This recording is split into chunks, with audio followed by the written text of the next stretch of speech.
अंत में प्रसन्नता, सदा ही प्रसन्नता। सदा दिवाली संत के आठों पहर आनंद। ऐसा जो संत है तो सदा ही दिवाली है, ये न सदा ही ऐसा आठों पहर आनंद है। तो उनको एक क्षण भी अपने चिंतन के बिना नहीं रहना चाहिए। ऐसी अवस्था भूल से भी आ जाए तो उसको बर्दाश्त नहीं करनी चाहिए।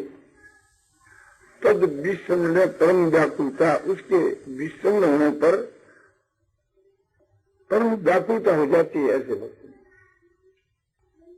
स्त्री पुत्र धन मकान रुपया शरीर ये तो सब नाशवान है और ये तो यहीं रह जाएंगे, कुछ भी साथ नहीं जाएगा। और देख रहे हो प्रत्यक्ष के मां लोग जा रहे हैं, नंबर लगा हुआ है और अपना भी नंबर छप गया किंतु आपने ख्याल नहीं। तो अपने जागरूकता में क्यों रहना चाहिए, हर वक्त साथ ध्यान देना चाहिए। आजकल तो समझो कि समय मनुष्य के लिए बहुत सुगम है और लोग जीवन जोखिम बेचते हैं। तो अपने देश में यही जीवन जोखिम बेचते हैं कि हर वक्त भगवान को याद रखना। हर वक्त भगवान को हम याद रखेंगे तो हमारा कहीं भी जोखिम नहीं है।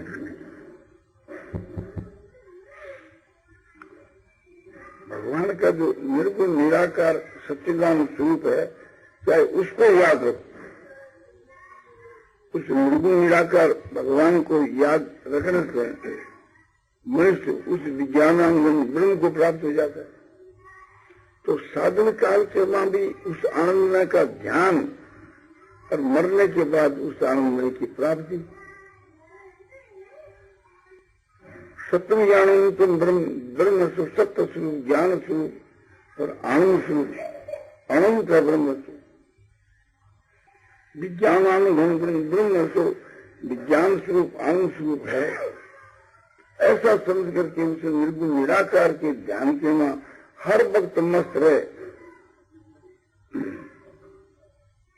उस सच्चिदानंद धन जो ब्रह्म उस आनंद सागर में हर वक्त डूबा रहे।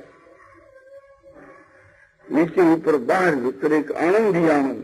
बहुरंतर से भूताना मतरंतर वह परमात्मा संपूर्ण भूत प्राणियों के बाहर भीतर परिपूर्ण है और संपूर्ण चराचर भी परमात्मा को स्वरूप है।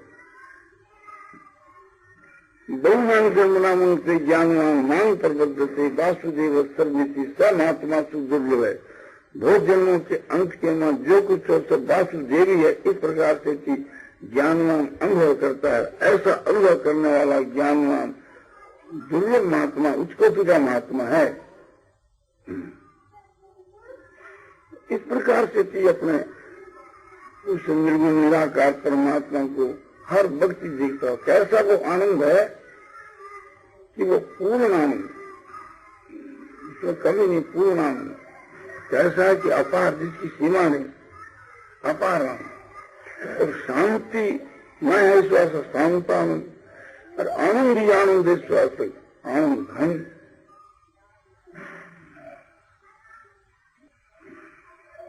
और वो एक प्रकार से ध्रुव नित्य सत्य है। इस वास्ते ध्रुवानंद नित्यानंद चेतनी को स्वरूप है। इस वास्ते बोध स्वरूपानंद ज्ञान स्वरूपानंद। उससे बढ़कर और कोई आनंद नहीं। इस वास्ते उसको परमानंद कहते हैं।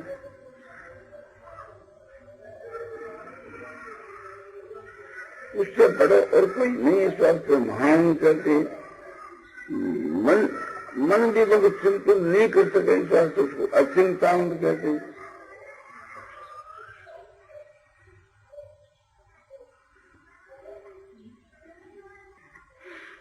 ऐसे जो परमात्मा को जो आनंद स्वरूप है, मैं को तो भाव वो तो है वस्तु से और उसके स्व और सबको अभाव, उसके स्व और कोई चीज कोई भी भाव नहीं। सब संसार के पदार्थ मिथ्या नाशवान स्वप्न अवत माया मैं है। मरुभूमि जैसे जल बिना दिख ऐसा है, जैसे आकाश में नेत्रों के दोष के कारण पिरुले दिखते हैं, ऐसे एक परमात्मा सब दूसरी वस्तु है ही नहीं। ऐसा समझ करके हर वक्त आनंद के वहां मस्त रहे, में कमी आने नहीं दे रही, तो बहुत जल्दी काम सिद्ध हो जाता है और हर वक्त आनंद रहता है और मरने के बाद भी आनंद, जीते भी आनंद। आनंद के साथ दूसरी वस्तु है ही नहीं।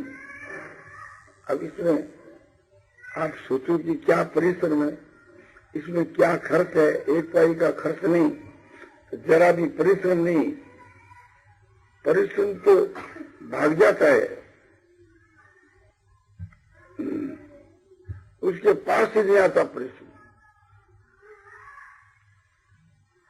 और हर वक्त आनंद के वहां मस्त रहता है बराबर। ऐसी आनंद की मस्ती को एक क्षण भी छोड़े तो मूर्ख है। दूसरा जो साधन है सगुण साकार की भक्ति को, वो भी इससे कम नहीं। वो अपने स्थान में वो सबसे बढ़कर, इसमें जैसे आनंद प्रधान है, चिन्मय आनंद ज्ञान स्वरूप आनंद प्रधान है, उसमें प्रेम प्रधान, जो भक्ति को मार्ग उसमें प्रेम प्रधान है। उस प्रेम के मार्ग के बीच के वहां भगवान के साथ में हर वक्त एक प्रकार से प्रेम को रमन है। जो निर्गुण निराकार के वहां रमन योनित सुखंतराम तथांतर ज्योति व्यस्त योगी ब्रह्म निर्वाण ब्रह्म भूतो दिगच्छति। ब्रह्म भूत योगी ब्रह्म के जी की आत्म बुद्धि है, वो ब्रह्म भूत है, ब्रह्म स्वरूप। ब्रह्म कोई आत्मा मानने वाला ऐसा जो पुरुष है, ये अंत सुख अंत माने आत्मा माने ब्रह्म। तो आत्मा के सुख से सुखी, आत्मा ही एक आनंद स्वरूप है, ऐसा अनुभव करने वाला। तो आत्मा राम, आत्मा में रमण करने वाला, आत्मा में क्रीड़ा करने वाला, आत्मा के स्वरूप का जो कुछ ब्रह्म है सो आत्मा है। और ब्रह्म का जो मनन है, ब्रह्म का हर वक्त जो चिंतन है, वही उसमें रमण है। ब्रह्म का जो चिंतन ही रमण है। और अंत ज्योति आत्म ज्योति, ब्रह्म वही ज्योति है। ब्रह्म जो चेतन स्वरूप है वो ज्योति है। ऐसा साधन करने वाला ब्रह्म भूत योगी निर्वाण ब्रह्म को प्राप्त होता है। निर्वाण ब्रह्म इसका फल है। निर्वाण ब्रह्म माने वास्तव के मान जो शुद्ध ब्रह्म है, माने जो निर्विशेष ब्रह्म है, उसकी प्राप्ति हो जाती है। तो ये ब्रह्म के स्वरूप में रमण है, ये भगवान। और भगवान के सगुण की जो भक्ति है, भगवान की सगुण साकार के मां रमण है, वो भी बड़ा विलक्षण है। ये प्रेम का मार्ग है। भगवान की जो प्राप्ति होती है, जिस भगवान के स्वरूप की अपना इष्ट देव जो है, चाहे विष्णु हो, चाहे राम हो, चाहे श्री कृष्ण, श्री राम श्री कृष्ण श्री विष्णु एक ही है। तो उस अपना इष्ट देव का आह्वान किया। जैसे भगवान कृष्ण में हमारा प्रेम है, तो भगवान कृष्ण का आह्वान किया। और समझा कि भगवान आगे, जैसे आप प्रातः काल आपको ध्यान बतलाया था भगवान श्री कृष्ण का, इसी प्रकार से भी अपने हर वक्त उसका ध्यान रखे। मानो भगवान हमारे साथ साथ ही रहते हैं, हर वक्त साथ रहते हैं। हमको छोड़ना चाहते ही नहीं, तो हम उसको कैसे छोड़ सके। तो भगवान के साथ साथ ही रहती, भगवान से बातचीत कर रहे हैं। और भगवान की वाणी बहुत ही कोमल और मधुर, कानों के लिए अमृत के समान प्यारी, और कानों से सुन के हम रस ले रहे हैं। ये कानों के द्वारा जो रसा स्वाद है, ये कानों के द्वारा भगवान में रमन है। इसी प्रकार से थी भगवान के नेत्रों से नेत्र मिला करके तो हर वक्त भगवान के नेत्रों में जो प्रेम भरा हुआ है, जो ज्ञान भरा हुआ है, उस ज्ञान ज्योति को, ज्ञान ज्योति की चमक को देख रहे हैं और उसे आस्वादन ले रहे हैं। वो नेत्रों के द्वारा जो आस्वादन लेना है, वो नेत्रों के द्वारा भगवान में रमण करना है। इसी प्रकार से थी भगवान को हाथों से छू रही। भगवान के चरण बड़े कोमल और छूने के साथ शरीर में रोमांच उठते हैं, आनंद से कंपा होने लगती है, धड़कन होती है। छूने के साथ के नाम आनंद का करंट सा दौड़ जाता है। तो भगवान को छू करके के जो आनंद का अनुभव कर रहे हैं, आनंद ये रस है, ये रस का जो आस्वादन ले रहे हैं, ये हाथों के द्वारा भगवान के नाम है। और भगवान का स्वरूप दिव्य है, उसमें सुगंध है, वो दिव्य है।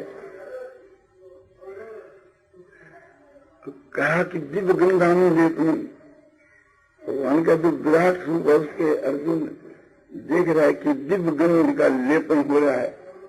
और इसमें तो लेपन क्या, तो भगवान का विग्रह, भगवान का स्वरूप ही एक दिव्य गंध करके युक्त है।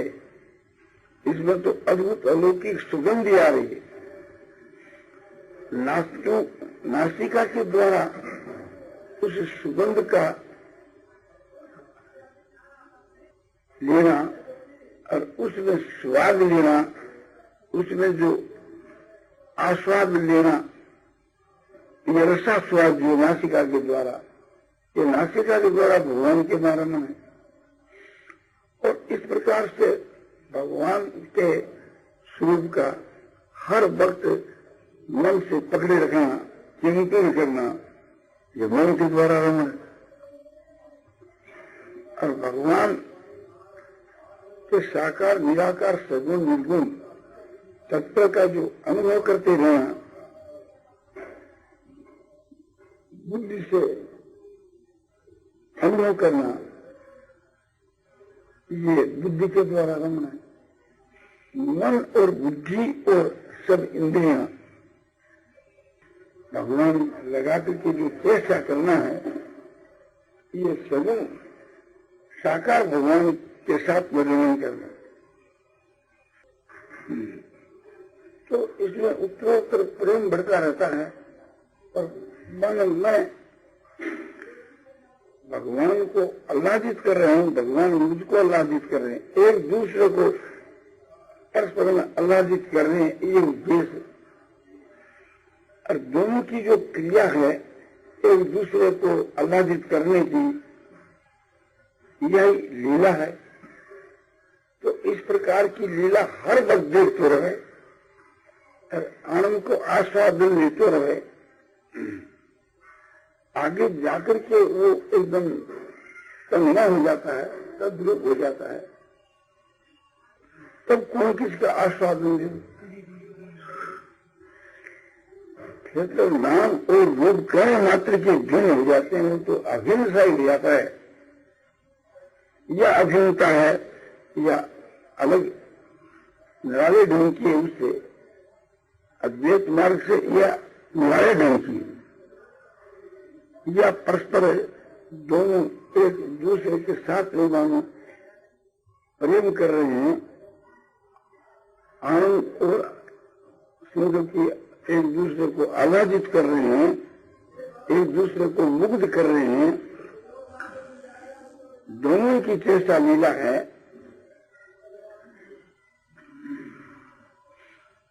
ऐसी अवस्था में भक्त सब भावों से ऊपर उठ जाता है, या लज्जा मान भय नहीं रहती। और आदर सत्कार भी कौन किसका करे,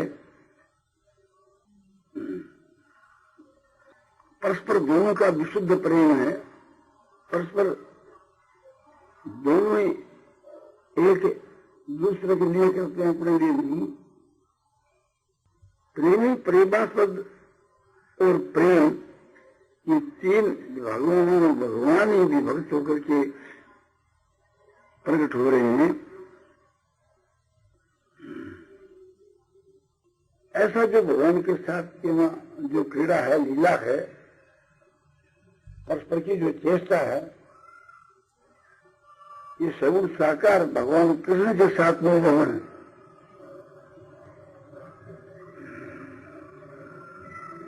तो साधन काल के बीच के मां भी आनंद ही आनंद, और सिद्ध काल में तो फिर है। सिद्ध पुरुष की जो स्थिति है, साधक के लिए वो साधन है।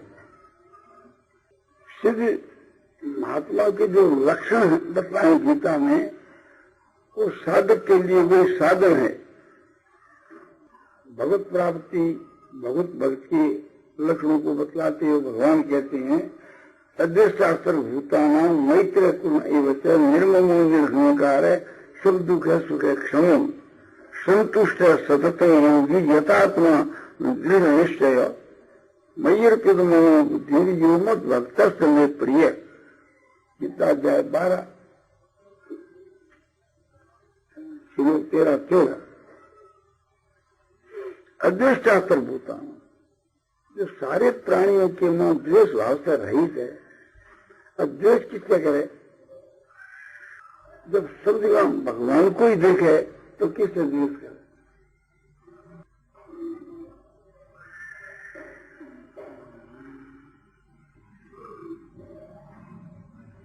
भगवान सब में विराजमान हो रही, सब शरीरों के बीच की मां, सबकी आत्मा में भगवान भी प्रवेश हो रही, तो किससे द्वेष करे? और मैत्र है, और सबके साथ में निष्काम भाव से मित्रता, हेतु रहित मित्रता, ममता रहित मित्रता, और सबके ऊपर दया को व्यवहार, हेतु रहित दया। निर्ममो, किसी के बीच के ना ममता न लेकर के जो अपन क्या होते वो नहीं, जैसे बाछी की ममता, गाय में गाय की बाछी, जैसे माँ की बालक में बालक की माँ में, उस ममता को लेकर के यदि माँ लड़के के ऊपर और गाय अपने बच्चे के ऊपर प्रेम करे, दया करे, तो वह ठीक होते हुए मूल्यवान नहीं, या ममता नहीं रहते हुए जो सबके साथ में अपना ममता से बढ़कर व्यवहार है, सब में प्रेम और सबके ऊपर दया है, या अद्भुत अलौकिक है। ऐसा होकर के भी जिसके वहां अहंकार नहीं, निर्ममो निरंकार, और जो भी किसी संसारिक सुख दुख आकर प्राप्त हुआ है, अनिच्छा से, परीक्षा से, तो भगवत इच्छा से समझता भगवान की, सब एक प्रकार से आज्ञा समझता है, विधान समझता है भगवान का, उसको देख देख खुश होता रहे। तो संसारिक सुख और दुख दोनों ही जिसके समान है, जैसा ही सुख वैसा ही दुख, और उस परमात्मा के प्रेम में, ज्ञान में, ध्यान में हर वक्त मस्त है, हर वक्त संतुष्ट है, और मन जिसके वश में है, और बुद्धि जिनकी अतः स्थिर है, इस प्रज्ञ, इस कारण से मन और बुद्धि जिसने भगवान में अर्पण कर दी है, मई रपित मन, भगवान कहते हैं मुझ में अर्पण कर दिया मन बुद्धि, जिसने ऐसा जो मेरा भक्त है उसको प्यारा है। भगवान में मन अर्पण करना, बुद्धि अर्पण करना क्या है कि भगवान के तत्व रहस्य को समझ कर यथार्थ भगवान के स्वरूप को समझना, ये बुद्धि का अर्पण, इसमें बुद्धि का लगा देना बुद्धि का अर्पण, और बुद्धि के समझे हुए के अनुसार उसके मन को समावेश कर देना, मन से उसका हर वक्त चिंतन करना, ये मन को भगवान में लगाना, अर्पण करना।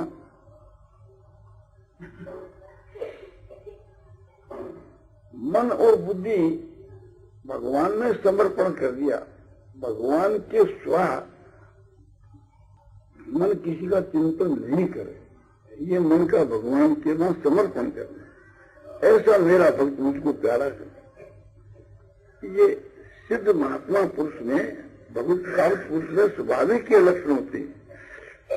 और साधक जैसे अपने सब लोग हैं, उनके लिए ये साधन, ये हम लोगों के लिए सब साधन है। जब वो भगवान को प्राप्त हो जाता है तो यशमा न दृष्टि लोको लोका न दृष्टि से हर्षामर्ष भय मुक्तो यश तुम्हें प्रिय। भगवान कहते हैं जिससे किसी को उद्वेग नहीं होता और उस खुद को भी किसी उद्वेग नहीं होता, ऐसा हर्ष अमर्ष भय उद्वेग से जो रहित है, वह मेरा भक्त मुझको प्यारा है। दूसरों के द्वारा अपने को उद्वेग न होना ये तो कठिन बात नहीं है। जब ये थोड़ा सा भी समझ जाता है तो उद्वेग होता ही नहीं। जितनी बार की जो कुछ क्रिया होती है उसको भगवान की लीला मानने में तो उद्वेग होने का कोई कारण ही नहीं। किंतु दूसरे दूसरे जो प्राणी है उनको भी अपने से उद्वेग न हुए, ये थोड़ी कठिन बात। तो इसमें हम लोगों के लिए इतना ही बहुत है कि हम उसमें उद्वेग देने वाले कारण न बने। हम उद्वेग के जनक न बने, इसको हम जानबूझ करके उद्वेग नहीं देंगे। जो तो समझो कि सुखदेव जी को दे करके बालक को दे करके उसमें पत्थर पर उसमें कंकर और धूल फेंकने लगे तो उसकी बेचारा क्या कर। सुखदेव जी का मैं कारण नहीं, हेतु नहीं देने, मूर्खता के कारण से, परमात्मा के कारण से उन बालकों के बीच में चंचलता आ गई तो सुखदेव जी तो क्या दोष। तो इस प्रकार से अपना जीवन बिताना, सिद्ध महात्मा पुरुषों के जो लक्षण उनको अपने में उतारना, अपने में उनका अनुभव करना। जब हम भगवान का ध्यान करते हैं तो उस ध्यान को प्रत्यक्ष समझना कि हम भगवान का प्रत्यक्ष अनुभव कर रहे हैं। और जब भगवान का प्रत्यक्ष अनुभव हो गया तो प्रत्यक्ष होने के बाद में जो लक्षण घटे वो अपने में घटाना। और ये इतना सुगम, इतना सरल लक्षण है, इसको घटाने में लगे क्या है, इसमें कोई कठिनता ही क्या है। अनपेक्षा सुचिर दक्ष उदासीन गति सर्वारुण परित्यागी यो मत भक्त समय प्रिय। जिसको कोई बात की भी इच्छा नहीं रहती उसको अनपेक्ष कहते। तो इच्छा रही थोड़ा, इच्छा करने तो मूर्खता ही है। इच्छा करने से जलन पैदा होती है, इच्छा के त्याग से शांति मिलती है। अनपेक्ष सूची और बाहर भीतर सब पवित्र। सोचाचार और सदाचार ये बाहर की पवित्रता है, और राग द्वेष आदि दुर्गुणों से रहित होना ये भीतर की पवित्रता है। और दक्ष बड़ा चतुर, जिस काम के लिए आया वो काम बना लिया। परमात्मा की प्राप्ति के लिए मनुष्य का शरीर मिला और उसकी प्राप्ति अपने मान ली कि भगवान का ध्यान किया तो ध्यान के वहां दर्शन किया तो प्रत्यक्ष ही मान लिया। और उदासीन, संसार से उदासीन होकर के रहे, पक्षपात रहित होकर रहे, कोई प्रकार को संबंध भी नहीं लगे। और फिर व्यथा हुई कि कोई प्रकार की व्यथा तो हो ही नहीं सकती। और कोई भी प्रकार की अपने शुभ अशुभ क्रिया है, अशुभ तो क्रिया करे ही नहीं। और शुभ जितनी क्रिया उसमें करता अपने का अभिमान नहीं रखे। तो भगवान कहते ऐसा जो मेरा भक्त है वो मुझको प्यारा है।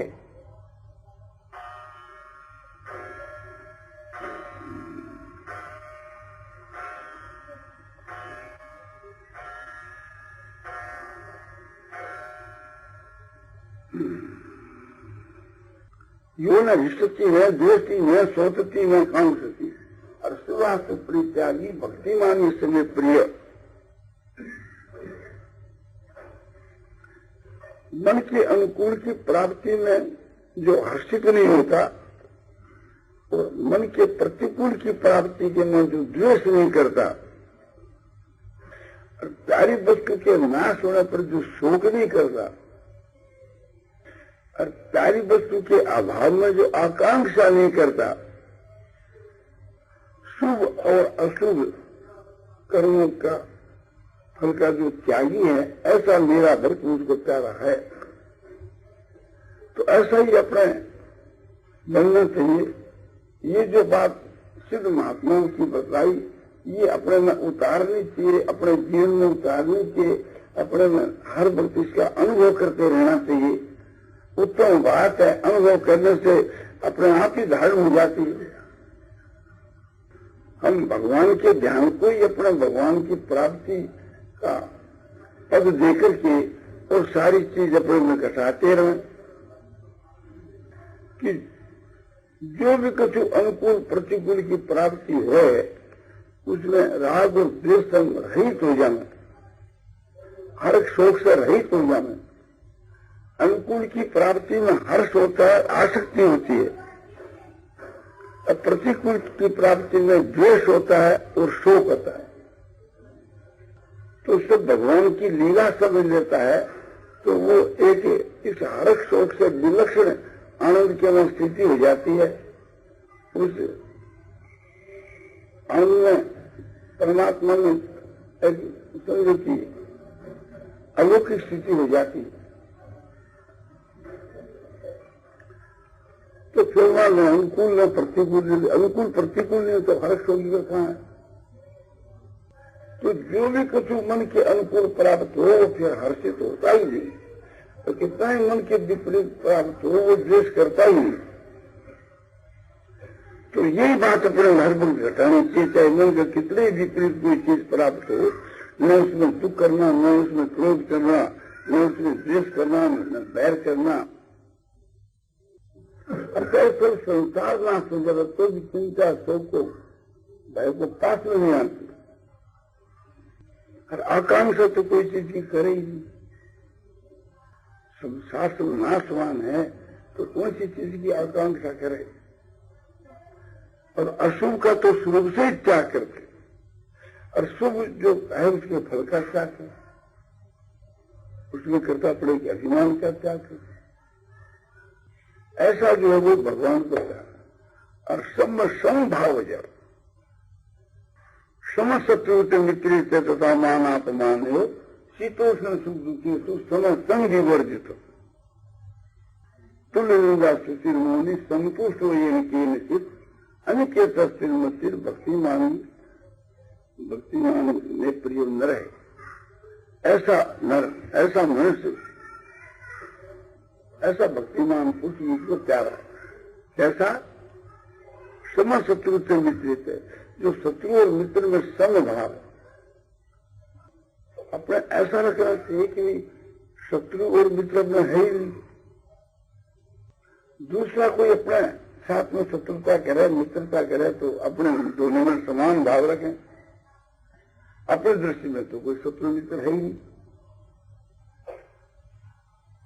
दूसरे जो शत्रुता मित्रता करते हैं अपने इस शरीर के साथ में, इस व्यक्ति के साथ में, तो उनके साथ में समान व्यवहार करना चाहिए।